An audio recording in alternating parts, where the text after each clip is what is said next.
The next thing we do is we get into what we call multi-use modular systems. And the sky's the limit here, right? It can do whatever you like. The advantage of multi-use mobile is that you can still move them around. And a good example is that system in the rack over there. I don't know if you can see it. I'll go over there and explain what's in there in a minute. But then what's in the rack, what you have in it, depends on what you are trying to achieve. And there's some questions you need to ask before you jump in there. You don't just go rushing out and buying things and say, this looks good. But let's start at the beginning, because one of the first things, though, that with any of the multi-use systems, because they're all components and there are bits and pieces in them, right, most people are a bit scared, right? They think, well, there's too much stuff here, right? There's knobs everywhere or whatever, right? From our experience, these systems can be operated from anyone at about year 5, 6 upwards, with a bit of training, a bit of guidance, and that's where the opportunities really arise, besides the STEM components that you cover, right? Talk about the science and the technology that's involved in audio, right? That's where you start adding the art side of it, because using a system effectively is knowing what good sound is. Musicians tend to be the best deciders of that, right? And make no apologies for that.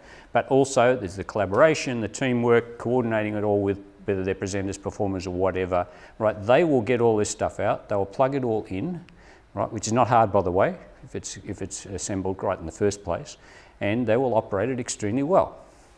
Better than most adults think they can do themselves. So that is in the background. Let's have a look then at the most important part of a system of multi-mobile type.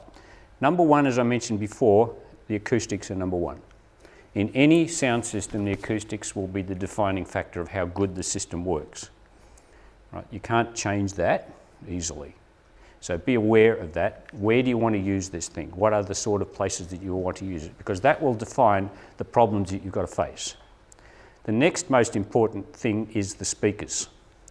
Right? And I'll talk about those first before we get on to the electronics. The speakers that we're actually using here, these are quite small. These are a 10-inch, right, with a horn, and they're powered, which means the amplifier is built in. But these put out an enormous 700 watts, right? It's enough to fill a very large space, and enough with dynamics that you can put instruments and all sorts of things in, right? And the things that you take into account here are the space you've got to cover, how much power you need, right? And also the design of the speakers. What direction control have you got? I mentioned earlier that I said that these are the problems you face, trying to control where the sound goes. You're not just trying to blast it out everywhere. You need to be able to point it somewhere. So usually what happens is you put speakers like this on poles because they're portable, you have to, right? You will find though that you can actually tilt these sometimes depending on the poles you're using. But in a gym or a place like that, you wouldn't normally use those speakers.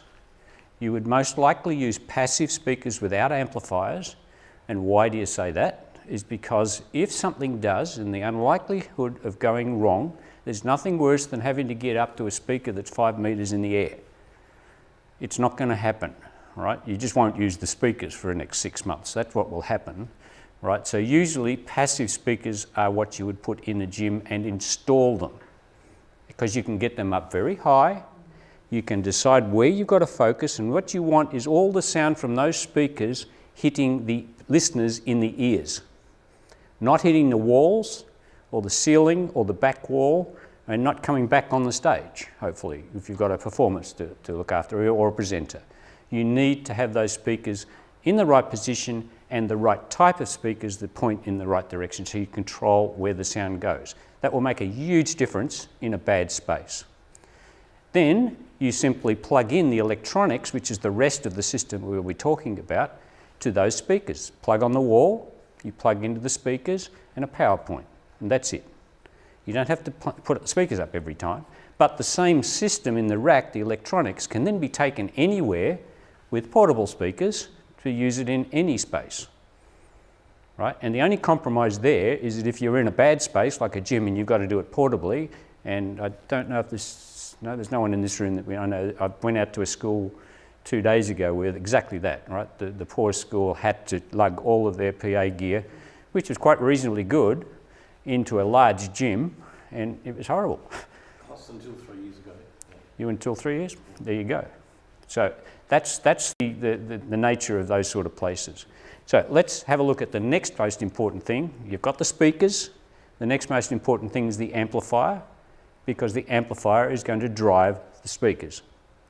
And here's a point of recommendation.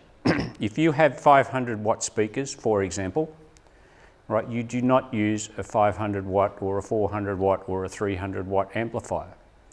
You use something closer to 1,000 watts, almost double the rating of what the speaker is. That is counterintuitive. Most people will say, well, hang on, I've got 500 watt speakers, I'll only use a 250 watt amplifier, I can't possibly do it any damage, it's half the power.